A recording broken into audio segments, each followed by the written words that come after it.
My head hurts.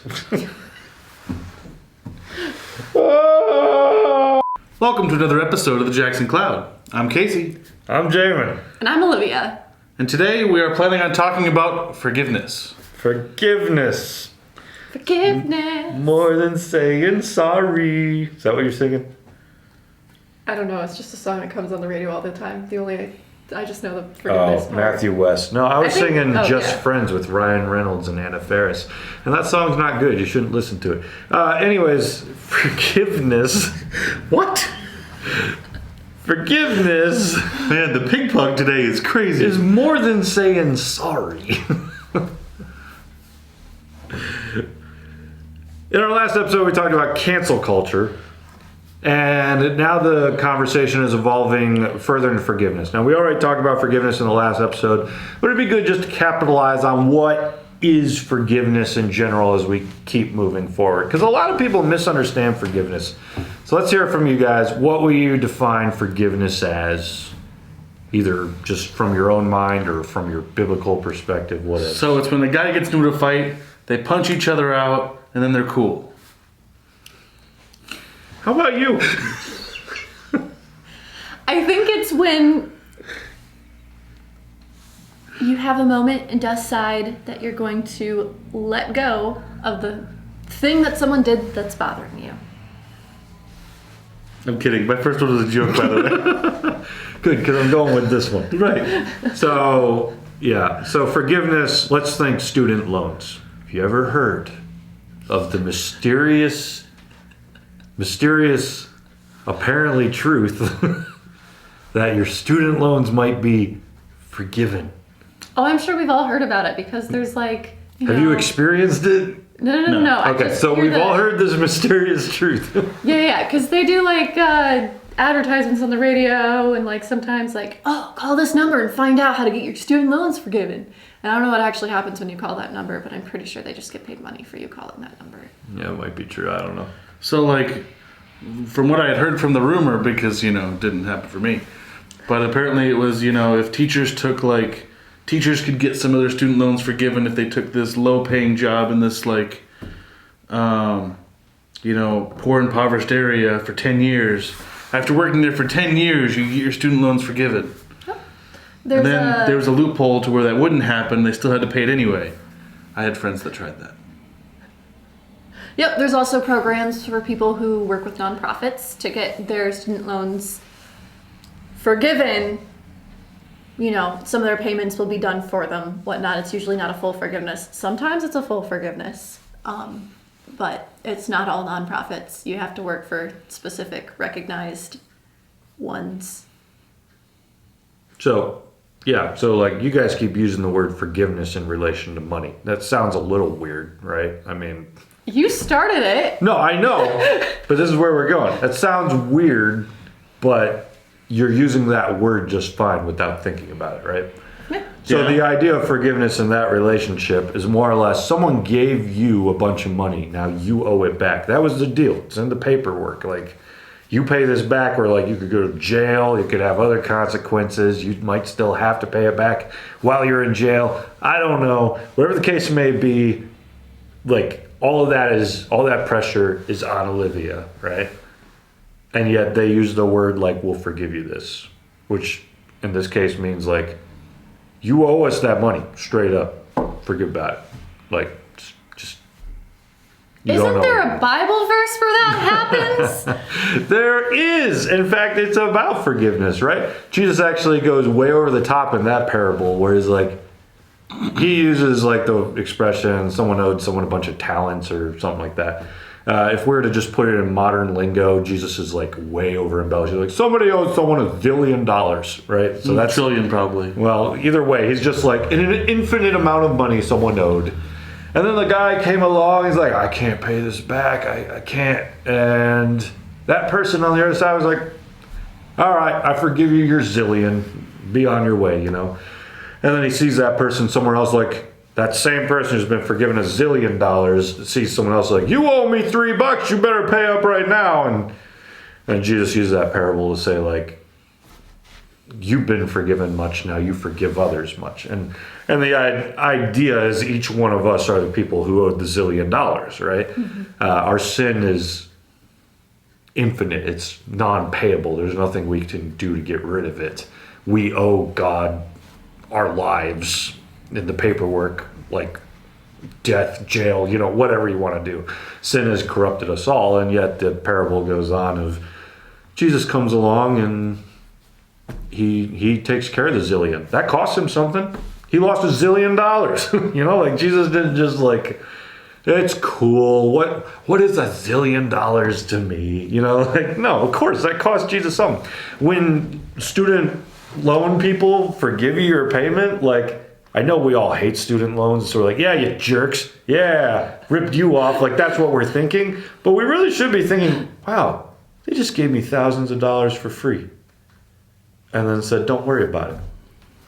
That's actually pretty remarkable. Like, that's what forgiveness is. It's the fact that something has happened where somebody owes you something, and now that person says, you don't. And I'm not just talking about money. This can be spiritual application, right? If I go and punch Casey in the face, I don't know, eye for eye, tooth for tooth. Now you get to punch me in the face, right? And yet, despite the fact that I owe him the ability to punch me in the face, instead Casey decides, no, I'm not going to do that to you. So it reminds me of an episode of How I Met Your Mother with the slap bet. Where, like, they wager slap bets and one's like, oh, nope, not going to do it now. Like, it's been a long time since I've seen that episode. It's the Thanksgiving Day episode. Oh. It's the Thanksgiving Day principle is that you deserve this slap. It's going to be the slap of slap. I've literally been training my hand months for this, but I'm not going to do it because it's Thanksgiving. So, forgiveness of the hand slap? Is that where we're going here? I think so. I mean, it was mostly just the punch in the face reminded me of the hand slap, but part of the episode does kind of apply. Forgiveness would be to let that person sin, to let it go, to forgive them. They owe you something for the horrible things that they've done to you, but you're removing that sin. As far as you can hold anything over them, you're not holding it over them anymore. But forgiveness does not mean now life goes back to how it was. This is the statement that I hate, forgive and forget. That's not biblical. You need to get to the point where you live as though you have forgotten, in the sense that you're not holding that against them anymore. But you don't get to the point where you just like, never happened. It did happen. Otherwise there wouldn't be anything to forgive, right? What good would if the student loan people are like, forgive and forget, they're not going to forget. Their bank account is missing $7,000 because of what you did. But they have forgiven you. You no longer owe them anything. The contract has been broken. So you need to learn to like apply that to whatever your situation may be. You forgive the person who has done these horrible things to you, but you don't therefore like forget that it ever happened and now put yourself in unwise situations because you have no memory of it. You always have the memory. But at the same time, getting to the point where you treat them as though it didn't happen, that takes time. That takes a lot of time to get there. So I just used 2 huge examples. Yeah, you did. Can we bring it down a notch? Give me some more like simple things. Like, where's somewhere where you just forgive someone on a simple everyday scenario? I mean, you want a really, really simple one? Yeah. Sure, yeah. When a roommate steals some of your cheese. Oh. Are we talking out of experience now? Maybe. Okay, all right. How'd that make you feel, Casey? It was very sad. Your roommate stole your cheese. Because I like last cheese. of the cheese? Wait, was this shredded or carved? Or No, what? I mean, okay, this is going to be really kind of bad or weird, but it was American cheese. I actually like American cheese. I'm one of the few, I know. But, no, they didn't actually even just take cheese. They took the bag that holds the smaller amount of cheese, so it's easier to get to, and they threw that part away. And I was sad. But I forgave them, because I had another bag, so it was good. I wanted lighthearted. asked for simple. I got simple. All right. I'm not even fully sure I understand the situation. Yeah. I'm very confused about the bag part. So, The little square thing that the other little things go inside? Is that what you're talking about? normally I buy bulk cheese. Okay. So I buy like 120 slices. Of course you buy bulk cheese. Listen, That's just the most Casey thing I've ever heard. I only buy my cheese in bulk. 120 slices for $10 at Gordon's. No sponsorship. Anyway. But because if you open that giant bag and you don't have it sealed to where there's airtight, some of the cheese will dry out. So you move some of your slices to a smaller bag that's easier to get to every day while still resealing the big bag. And they threw out the small bag, so I had to get another small bag because I'm frugal. He is I frugal. get it, I think. And that is how you buy in bulk and do very well with cheese. So, in said cheese situation, said roommate owed said Casey said slice of cheese and said bag. And instead of Casey saying, you know what, you need to make restitution, go to the store and buy me one slice of cheese in a bag, That was like 3. and then maybe even go beyond that, like you just need to buy me a whole new bag, because that would be restitution in my mind.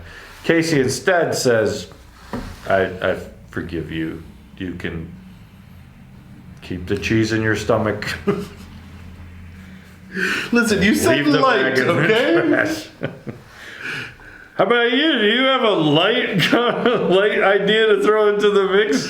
I mean, yeah, I feel like we all have to practice forgiveness on a daily basis, but I don't like to keep track of when I forgive people, so I don't have a story to tell. No, I don't know, I can't think of anything off the top of my head, but yeah, forgiveness. So, in conclusion, the power of cheese. Nope, that's not the conclusion. Power of forgiveness of cheese. But yeah, You know what I was referencing, right? yes, I know. Okay. She won't because she's too young. I know. Anyways, so forgiveness, from a Jesus standpoint, it comes in all issues, big or small, cheese or is something not cheese. And it's all like Jesus pays the ultimate example of it in some of his final words, right? It's like dying on a cross. Here's a bunch of people. There's that guy that just put a nail right through his wrist. And that guy did the other wrist. And that guy just put his feet on a cross. And that guy was just making fun of him back there. And that guy shoved a bunch of thorns into his skull. And now they've all raised him up. And now there's a family over there sitting there making fun of him, laughing. They put up a sign mocking him. They've like humiliated him in every conceivable way possible. And Jesus' final words are, well, not final words. Final words are, it is done, at least before the resurrection. But some of his final words in that moment is what? Father, forgive them. Like, they don't know what they're doing. Not only does Jesus put his mind in theirs, like, he tries to see it from their angle. Who would do that while they're dying on a cross? But he tries to look at it from their angle. Oh, these people don't even know what they're doing. Like, what incredible amount of empathy, but then also forgives. Like, Father, don't hold this one over them. If Jesus can forgive that moment, then we have to forgive anything that comes our way, be it cheese or something else. And cheese may sound stupid, but how many marriages have fallen apart over things like cheese? And what I mean by that is it becomes one little thing upon many other things, right? You didn't zip the bag all the way again. Why do you always do this? And then that kind of just sticks in your head long enough to become a hardened heart towards the spouse of you just never do this thing. You also never do this, or this. And if that builds up over time, you give Satan a foothold. The Bible says, don't let the sun go down to your anger, otherwise you give the enemy a foothold. You keep treasuring up all this anger and you hand it over for Satan and he grabs onto you. Until finally you're just so stuck in it. You're bitter, you're broken, you can't get out. some people wear unforgiveness in their face. They've just lived there so long. You've seen it before. Like, maybe that sounds a little extravagant, but there's like wrinkles from the anger over time. Anyways, yeah. No, the question was, so gives the enemy a foothold. So in biblical times, what did a foothold mean? Give me your foot. Let me hold it for you. Was it like a battle term? Was it I like guess a I climbing haven't term? done a Bible study on the word foothold. I was just But my guess would be grabbing someone's foot and pulling them back, you know? You're giving them the advantage on you, more or less, at least. no, I was thinking it was like the high ground in Star Wars, where, you know, if you have the high ground, you have the advantage. You're the better, you know. I haven't done a word study, but I think you can take it whatever way you want. Either way, Satan's like, he's got something to latch onto and to keep pulling you down, at least. And if we allow that, it's because we haven't forgiven. I'm not saying forgiveness is easy or quick. I had one lady come up to me at a healing session I was praying for, and she like told me all this stuff, and I was leading her towards a forgiveness prayer to try practicing it, but she just couldn't do it. Jesus does want us to move as quickly as we can, but like it was clear that even if she'd prayed it that day, it wouldn't have been genuine. It was going to take more time to get through. A lot of time, and even for her, to some extent, it was forgiving herself. And a lot of us need that too. Some of the greatest pay up situations we have sometimes are with ourselves in the mirror. Hey, you, you owe me something, you know, pay up. And we don't forgive that a lot of times either, which takes us back to cancel culture. But that's a whole nother video, and you can go watch that one. Whether it's minuscule or extreme, forgive, and then forgive some more. When do you stop forgiving? Never, because Jesus said not just 7 times, but 70 times 7. That was not a math equation. That was an overstatement of just keep doing it as many times as you have to. Doesn't mean put yourself in stupid situations, but it does mean that no matter how many times someone sins against you, Jesus requires you to forgive. Why? Because you owe him $1 zillion in the first place, and if he's going to let that go, you can let go of the 3 to 1 trillion that you have. You know, it's never going to own up to what we've been forgiven in the first place. So with that, forgiveness. It's more than saying sorry. It's more than saying